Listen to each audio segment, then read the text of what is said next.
A barbed-tip Cardassian boot was forcefully pressed against Mark Henderson's scruffy chin as he slouched in the dingy space station bar, nursing a stiff Arcturian whiskey with chipped fingernails. Fornax, the hulking Cardassian leader, sneered down viciously at the battered and lonely human veteran before him, his alien face twisting with sadistic glee as he prepared to crush Mark's windpipe underneath his grimy boot sole. Mark sat alone in a shadowy corner booth at the very rear of the bustling establishment. An unsavory entourage of extraterrestrial clientele filled the bar's cramped interior, grizzled mercenaries sharing war stories, leathery-faced spacers chugging moonshine, scaly reptilian thugs fingering blasters. None paid any mind to the broken old human crumpled silently in the back, lost in his own pained memories and bitter regrets as he stared listlessly into the amber liquid swirling in his smudged glass tumbler.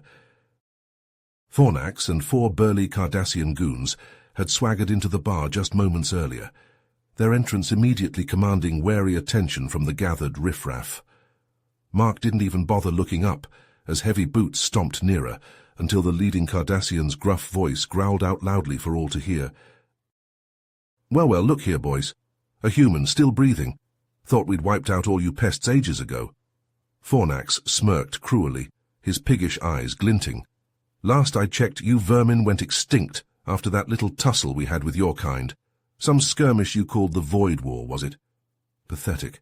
You lot barely lasted a month against Cardassian might." Several nearby patrons glanced over nervously at the impending confrontation. Humans were a severely endangered species these days, after the near-total genocide perpetrated by the merciless Cardassian war machine. The once numerous race had been whittled down to a scant handful of ragged survivors like Mark, mostly scattered loners haunted by crippling loss and trauma. Few outside the Cardassians even remembered what a living, breathing human looked like anymore. Fornax plodded right up to Mark's table, leering down at the seemingly oblivious man. The battered soldier was the shattered husk of what he used to be before the war had stolen everything and everyone dear to him. Losing Arya, his fiery Valkyrie of a lover, had sucked the last shreds of light from Mark's soul. Without her fire, he was just a withered, drifting ghost, waiting to die. The lead Cardassian slammed a meaty fist on the table, sloshing acrid whiskey across its scratched surface. Mark didn't flinch, his hollow eyes never leaving the glass clenched between his calloused fingers. "I'm speaking to you, monkey. It's rude to ignore your betters, don't you think? Maybe we should teach you some manners, eh?" Fornax's tone was low and menacing. For the span of 5 slow heartbeats, Mark remained deathly still and utterly silent. Then, with painful, creaking slowness, the grizzled veteran raised his head to appraise the hulking aliens looming before him.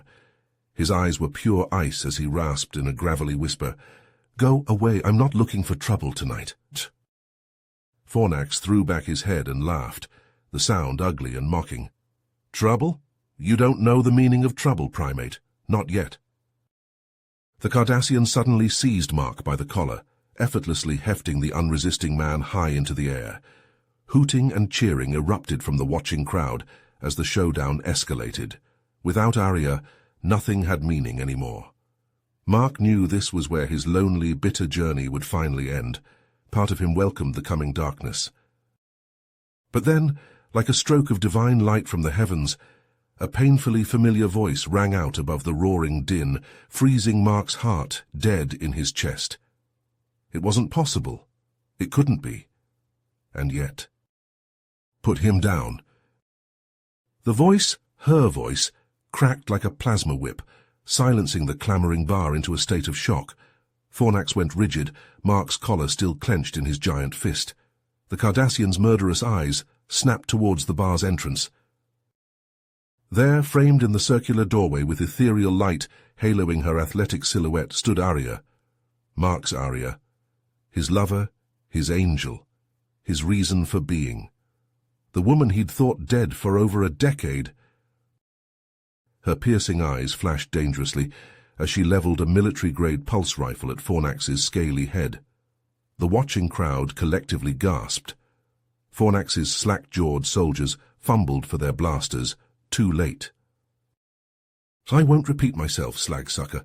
Drop him, now," Arya's words were edged in hardened durasteel, brokering no argument. Mark could only gape in wide-eyed awe, not quite believing his own senses, as the love of his existence, his beautiful, fierce, indomitable warrior woman, stepped into the bar, returning from the grave to rescue his doomed soul. He had been loveless and lonely, drifting towards death without purpose, until she saw the human, her human. Nothing in the galaxy would stop Arya from saving the man she loved, not even Fornax and his lackeys. Arya's eyes softened infinitesimally as they briefly met Mark's disbelieving stare. A promise passed between them in that split second. Never again, her gaze swore. She would never leave him alone and desolate a second time. Even if it took her last dying breath, Arya would save her man. The Cardassians didn't stand a chance in Tartarus. The real war was about to begin. The tension in the bar reached a fever pitch as Fornax and his Cardassian thugs closed in menacingly on the lone human. Their eyes glinted with cruel anticipation for the beating to come. The other patrons, seeing the violence about to unfold, quickly collected their drinks and scurried out the doors. None wanted to risk becoming collateral damage in the impending brawl between the burly aliens and the battle-hardened human soldier. In moments, the bar was emptied of all save Mark, the Cardassians, and Arya still standing firm in the doorway, her rifle trained unwaveringly on Fornax's ugly head. A deafening silence engulfed the room, the calm before the storm. Mark rose to his feet, his chair scraping across the floor with an ominous screech that echoed off the bar's dingy walls. He squared his shoulders and faced his alien adversaries head-on. His eyes flicked from thug to thug, coldly assessing their strengths and weaknesses, cataloguing weapons and exposed vulnerabilities with a seasoned warrior's knowing gaze. Part of Mark, that shattered, listless part that had died with Arya all those years ago, wished for nothing more than to leave this life of blood and violence behind, to finally lay down his guns and rest.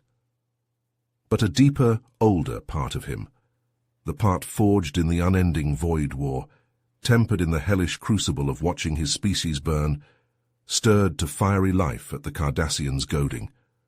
A decade of grief and rage and bitter loss reignited into an inferno in his veins.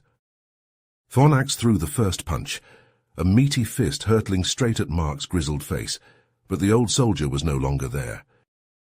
Mark slid around the blow with preternatural speed, his body moving on instinct ingrained by a lifetime of constant warfare.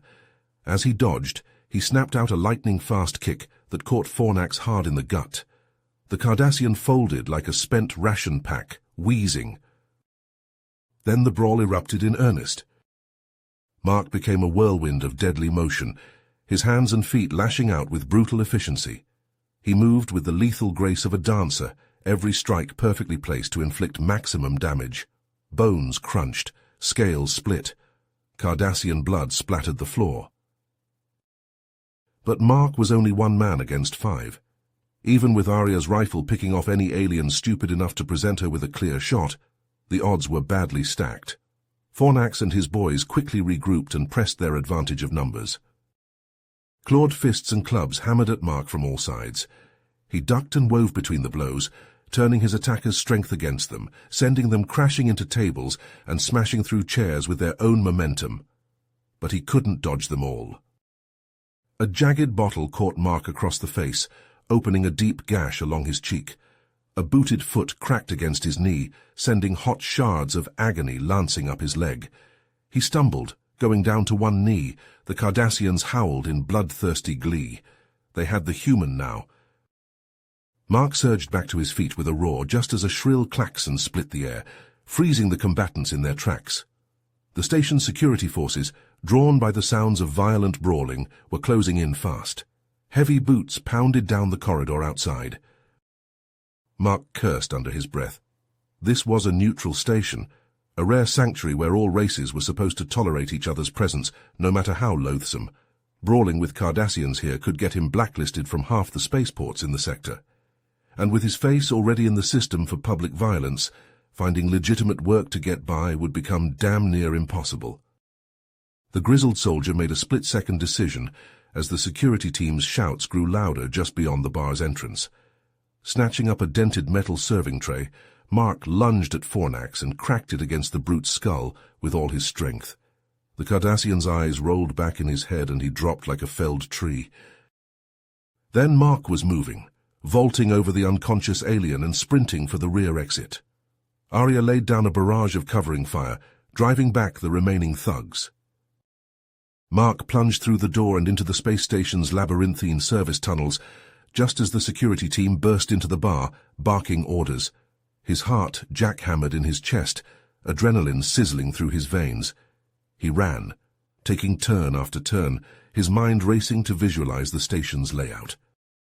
Shouts and pounding bootsteps echoed through the narrow corridors as security and enraged Cardassians gave chase. The passageways became a blur as Mark pushed himself faster, breath burning in his lungs. He had to get clear of this section, find somewhere to go to ground until the heat died down. After endless minutes of frantic flight through the maze-like bowels of the station, Mark finally slowed, gasping for air. He'd emerged into a gloomy little-used stretch of hallway, far from the heavily trafficked main concourses. The sounds of pursuit had faded to silence behind him.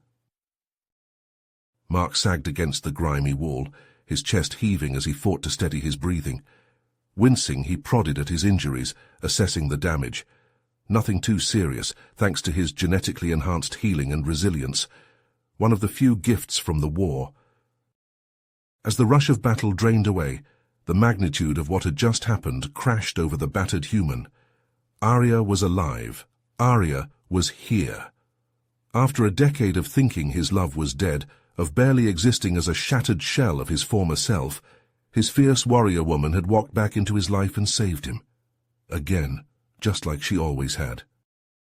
Mark closed his eyes and tipped his head back against the cold metal wall, his heart feeling painfully full.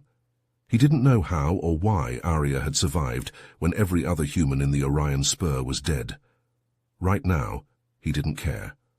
The only thing that mattered was that the other half of his soul had returned to him. A faint scuffing noise from the shadows jolted Mark from his reeling thoughts. His eyes snapped open, his battered body tensing for a renewed fight. He groped for a weapon and cursed as his hands closed on empty air. Fornax had taken his blaster during their earlier confrontation. A figure detached from the deeper darkness further down the ill-lit corridor. Mark growled low in his throat, fists clenching. If those damned Cardassians had tracked him down for round 2... But then the figure stepped into a pool of sputtering light, and Mark's heart seized in his chest. It was Arya. His love stood before him, rifle slung over one shoulder, a weary smile on her achingly familiar face. Her blue eyes shimmered with unshed tears. "Hello, my love," Arya said softly. "Sorry I'm late." As Mark melted back into the shadows of the dimly lit maintenance corridor, his ragged breathing slowly steadying, a soft sound caught his attention, a muffled whimper of pain coming from behind a stack of grimy plasteel crates. Mark's muscles tensed, his mind immediately conjuring images of Cardassian ambushers lying in wait. After the brutal brawl in the bar and his frantic flight through the station's bowels, the battle-scarred human wanted nothing more than to avoid further entanglements with the scaled aliens. But something about that plaintive cry touched a chord deep within Mark, a part of him he thought long dead after the horrors of the Void War. Arya's miraculous return had rekindled a spark of hope, a flicker of his old ideals. Against every instinct screaming at him to walk away, Mark found himself cautiously approaching the source of the sound, his steps nearly silent on the scuffed deck plates. There, huddled in the narrow gap between two crates, was a sight that made even Mark's war-hardened heart clench. A young Cardassian female, her once fine clothing ripped and dirtied, her grey scales dull and cracked, lay curled in on herself, trembling. Dark bruises mottled her face and her exposed arms, vivid splotches of indigo against her ashen hide. A trickle of dark blood oozed from her split lip. As Mark loomed over her, the female's eyes snapped up to meet his, their golden depths filled with a heart-rending mix of terror and desperate hope. In that moment, Mark saw a reflection of his own brokenness, his own scars born of a lifetime of loss and violence. This was no soldier or schemer, just a lost soul, battered by the cruelties of an uncaring universe. Slowly, carefully, Mark knelt down beside her, his hands held out to show he meant no harm. "Easy there," he murmured, his gruff voice unusually gentle. "I'm not going to hurt you? What's your name?" The female stared at him for a long, tense moment, her eyes flicking over his face as if searching for some hint of deception. Finally, she whispered hoarsely, "Zephyr. My name is Zephyr." In halting phrases, her voice rough with pain and fear, Zephyr told Mark her story. She was the daughter of a high-ranking Cardassian government official, a member of the privileged elite. But the poisonous, cutthroat politics of her homeworld had horrified Zephyr as she grew older, the constant scheming and casual brutality eroding her soul. She had dreamed of escape, of finding a new life beyond the reach of her people's oppressive culture. And so she had fled, smuggling herself aboard a freighter bound for this remote station. But her family's enemies had caught wind of her flight and sent their own agents to drag her back. She had barely escaped their initial ambush, fleeing blindly into the station's maze of corridors. As Mark listened, he felt a strange kinship with this battered alien girl. He too knew the pain of being hunted, of having no place to call home, and in that moment he made a choice. Zephyr's plight had awoken something in him, a flicker of his old self, the hero who fought for those who couldn't fight for themselves. "Come on," he said, offering her his hand. "Let's get you out of here." Zephyr hesitated for only a heartbeat before placing her trembling fingers in his. Mark hauled her to her feet, steadying her as she swayed. Then, with a quick glance to make sure the coast was clear, he led her off into the station's labyrinthine depths. Mark had spent years wandering the spaceways, learning the ins and outs of frontier stations like this one. That hard-won knowledge served him well now as he guided Zephyr through twisting back alleys and abandoned cargo bays, avoiding the security patrols and the Cardassian kill teams hunting them both. As they walked, a tentative trust began to grow between the unlikely duo. Mark learned that Zephyr was a brilliant engineer, with a keen mind for starship systems and an eidetic memory for technical schematics. In turn, Zephyr saw a side of Mark that few in the galaxy would have believed possible, a man of integrity and compassion, with a noble spirit that even a decade of grief and despair couldn't fully extinguish. Finally, after what felt like hours of tense, stealthy travel through the station's bowels, they emerged into the vast, echoing space of the main docking bay. Battered freighters and sleek passenger liners gleamed under the harsh floodlights, the promise of escape suddenly tantalizingly close. But as Mark prepared to bid Zephyr farewell and send her off to a new life, he found himself hesitating. This scarred, weary man, who had lost so much, suddenly couldn't bear the thought of losing one more person, even if she was a Cardassian, one of the race that had butchered his own. In that moment of decision, Mark saw in Zephyr a chance for redemption, an opportunity to help someone in need and perhaps to find a new purpose beyond revenge and bitterness. He reached out and caught her arm, his eyes intense. "Come with me," he said, the words coming in a rush. "I've got my own ship. I can help you start over somewhere safe, somewhere the Cardassians will never find you." Zephyr stared at him, her expression torn between disbelief and desperate hope. She glanced back over her shoulder, to the station that had brought her nothing but pain and fear. Then, her shoulders squared with sudden resolve, she turned back to Mark and nodded firmly. Together, the battle-scarred human and the renegade Cardassian strode up the ramp of a battered old freighter, the first step on a journey that would take them beyond the edge of known space to a future neither could have imagined. As the ship's engines rumbled to life and the docking clamps disengaged with a sharp clang, Mark felt a sense of rightness settle over him, a feeling he hadn't known in longer than he could remember. With Arya returned to him and Zephyr at his side, he finally had something to fight for again, a reason to hope. The Terran ghost and the Cardassian angel, off to face the unknown together. the stuff of legends whispered in the darkest corners of the galaxy's underbelly for generations to come. The battered freighter sliced through the endless black of space, its engines thrumming a steady rhythm as it carried Mark and Zephyr far from the dangers of the frontier station. In the cramped confines of the cargo hold, the unlikely companions found solace in each other's presence, the shared traumas of their pasts forging an unbreakable bond between human and Cardassian. As the ship journeyed on, the vast expanse of stars their only witness, Mark and Zephyr began to open up, their words soft in the dimness. Mark spoke of his time as a soldier, of the brothers and sisters he'd lost to the Void War's insatiable maw. He described worlds burned to cinders, the screams of the dying forever seared into his memory.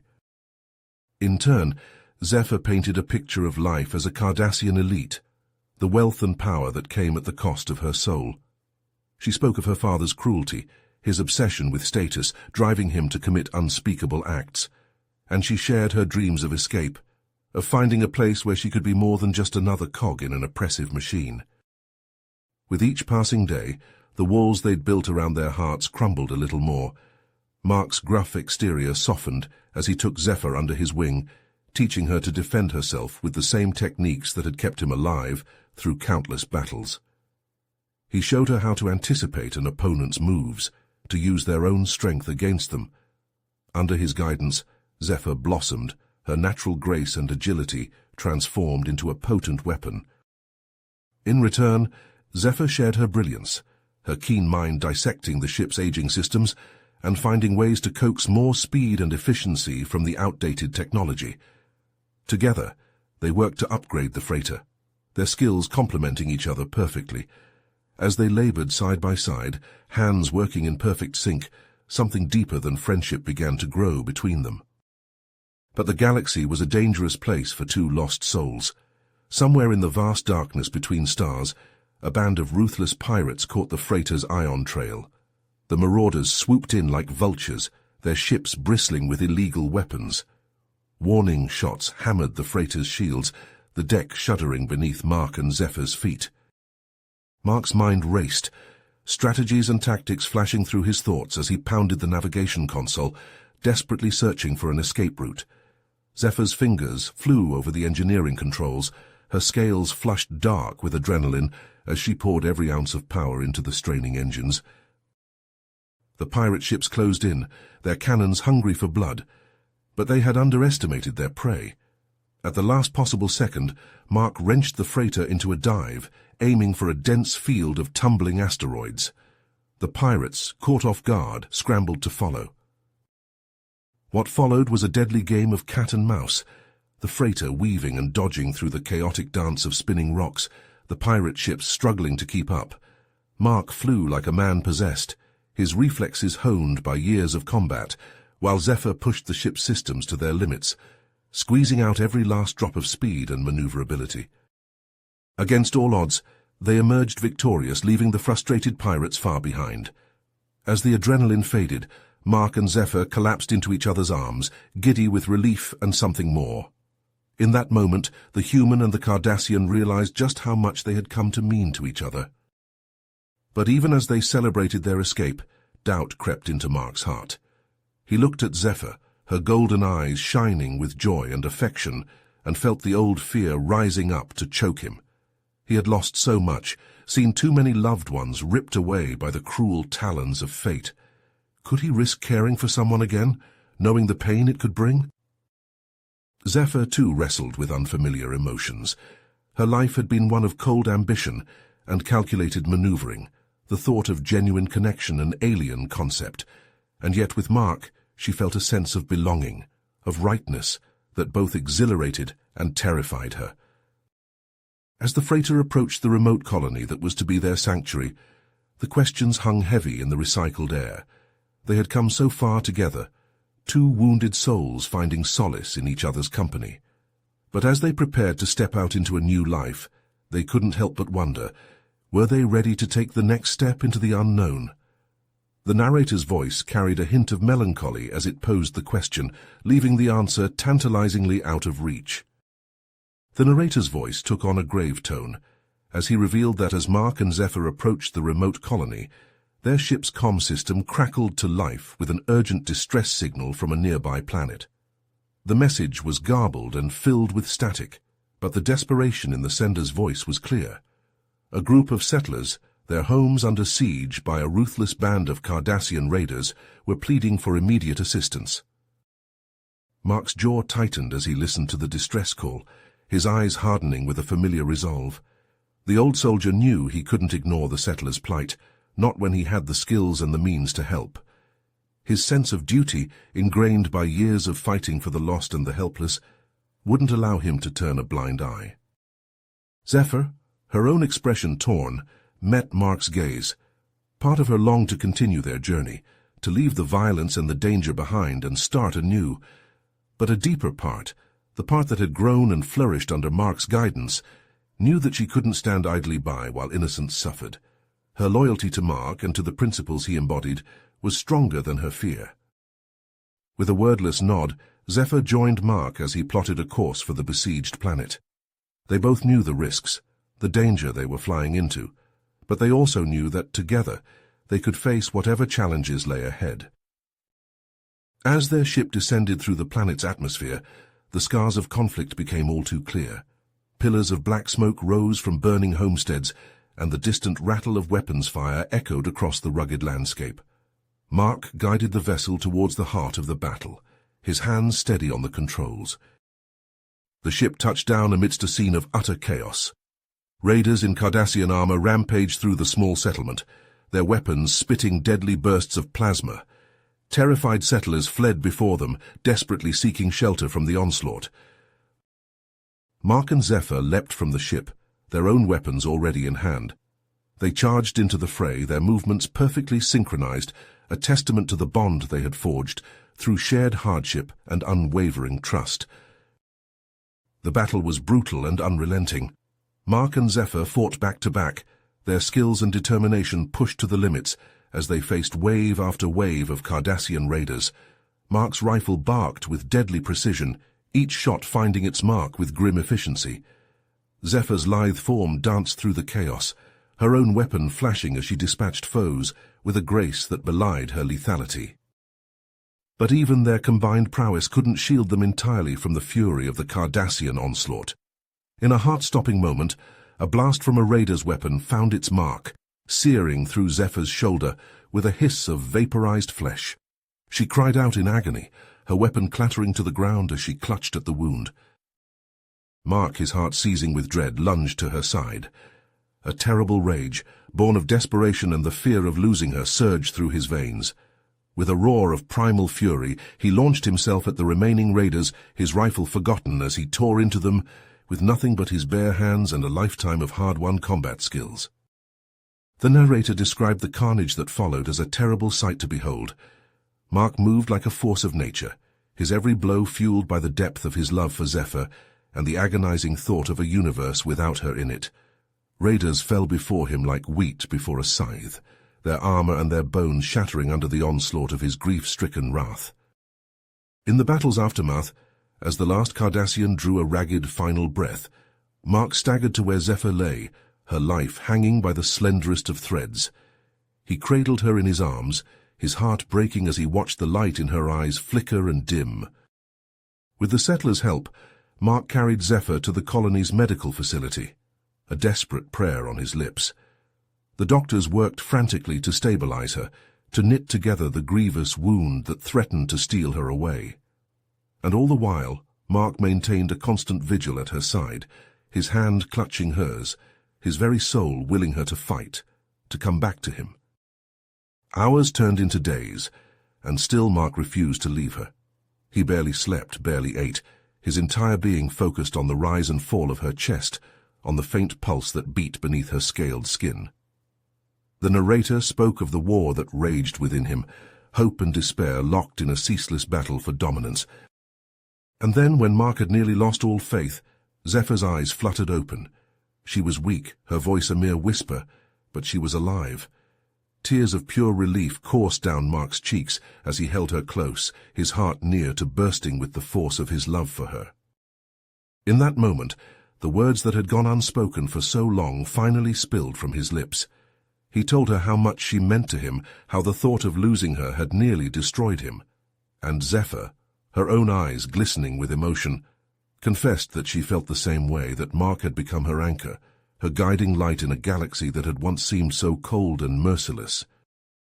But even as they basked in the warmth of their shared love, a new shadow fell across their happiness.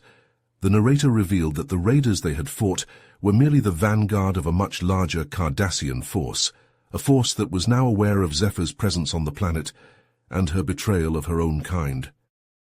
Faced with this new threat, Mark made a heart-wrenching decision. To protect Zephyr and the innocent settlers who had taken them in, he would lead the Cardassians away, drawing their fire and their fury. It was a mission from which he might not return, a sacrifice that could very well cost him everything. Zephyr, though devastated by the thought of losing him, understood the necessity of his choice.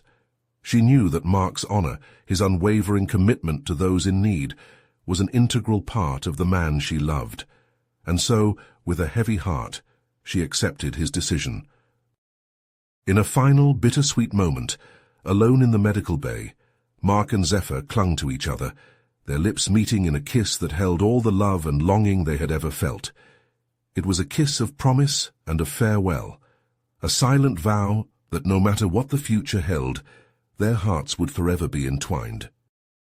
And then, with a final look of love and regret, Mark turned and walked away, his shoulders squared and his head held high. He strode out to meet his fate, ready to lay down his life for the woman he adored and the cause he believed in with every fiber of his being. The narrator's voice grew heavy with emotion as he spoke of the legend that would rise from Mark's sacrifice. Though the galaxy might never know the name of the human soldier who stood alone against the might of the Cardassian war machine, his deeds would endure. A shining beacon of courage and selflessness in a universe too often darkened by cruelty and greed. And Zephyr, though her heart ached with the loss of her love, found solace in the knowledge that Mark's spirit would live on through her. With a solemn vow, she dedicated herself to honoring his memory, to building a life and a future that would stand as a testament to the love they had shared. In the end, the narrator mused, perhaps that was the greatest legacy of all, not the battles fought or the enemies vanquished, but the enduring power of love and sacrifice, the unbreakable bonds of the heart that could light the way through even the darkest of times. Mark and Zephyr's story, though marked by tragedy, would forever serve as a reminder of the heights to which the sentient spirit could soar, and the depths of courage and compassion that dwelt within the souls of those who dared to dream of a better tomorrow. You have reached the end of the story. If you enjoyed this story and want to support us, please leave a like and subscribe to our channel, and for every comment that says 88, I will heart every single one of them. Thank you for your time.